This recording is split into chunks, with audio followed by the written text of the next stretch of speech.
My parents yelled the words at me like a verdict, their voices echoing across the dinner table, heavy with accusation. "Family sacrifices for family," my father snapped. "Your sister needs you," my mother pleaded, her eyes sharp enough to cut.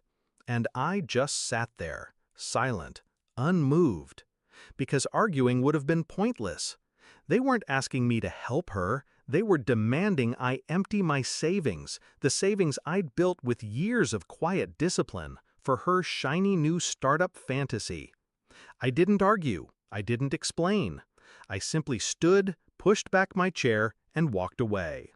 What they didn't know, what they could never have guessed, was that I'd already discovered the truth.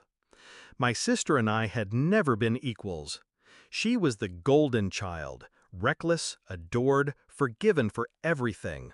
I was the shadow, quiet, steady, the one who carried responsibility without being asked. I used to believe we were allies. When we were young, she'd slip into my room during storms, trembling, and I'd hold her until she fell asleep. She told me once I was the only one who ever made her feel safe.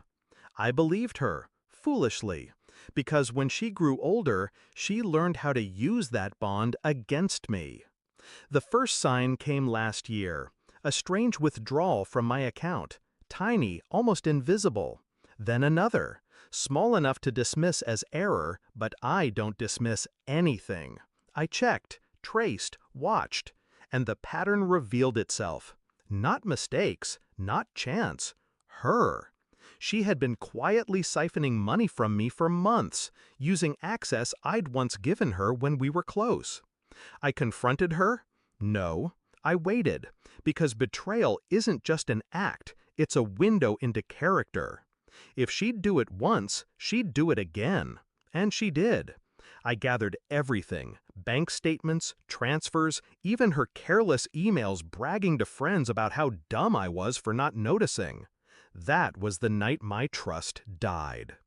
I didn't rage, I didn't cry, I didn't beg my parents to see her for what she was. No, I planned. I stopped being her shield, stopped being their convenient backup plan. Instead, I became something far quieter and far more dangerous. Every dollar I earned, I shifted into accounts she couldn't reach, investments she'd never trace.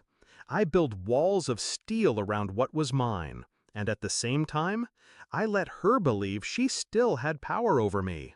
Because when people think they're winning, they grow sloppy.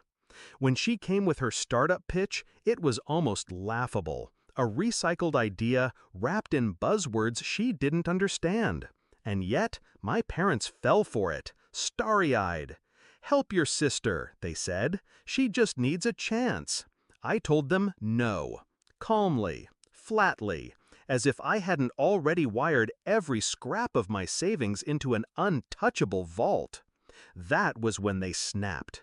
That was when they screamed those words, "How dare you refuse to help your sister?" And I left, because the stage was already set. 2 days later, her startup account was frozen.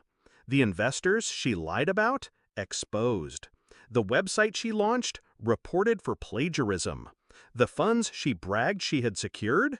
Gone, because I had sent the evidence, neatly packaged, to every single one of them. Piece by piece, her empire of lies collapsed, and she never even saw me move. This morning, the call came. My mother's voice was ragged, panicked. "They froze everything. Your sister is being investigated. Did you know about this?" I almost laughed. Instead, I listened to the silence that followed. The silence where they waited for me to rush in, to fix it, to sacrifice myself again. But I didn't, because now they finally understand. I wasn't refusing to help her out of selfishness. I was refusing because she had already been feeding off me for years. I let them discover the wreckage themselves. I let them taste the bitter truth. The golden child wasn't golden at all. So when I stood at the window this morning, coffee in hand, and watched the sunlight creep across my quiet apartment, I felt nothing but clarity. She had played her game, I had played mine. But unlike her, I don't bluff. I don't gamble. I calculate. I execute. I finish. My parents once told me family means sacrifice. They were wrong. Family means accountability, and she earned hers. I didn't argue, I didn't shout, I simply walked away.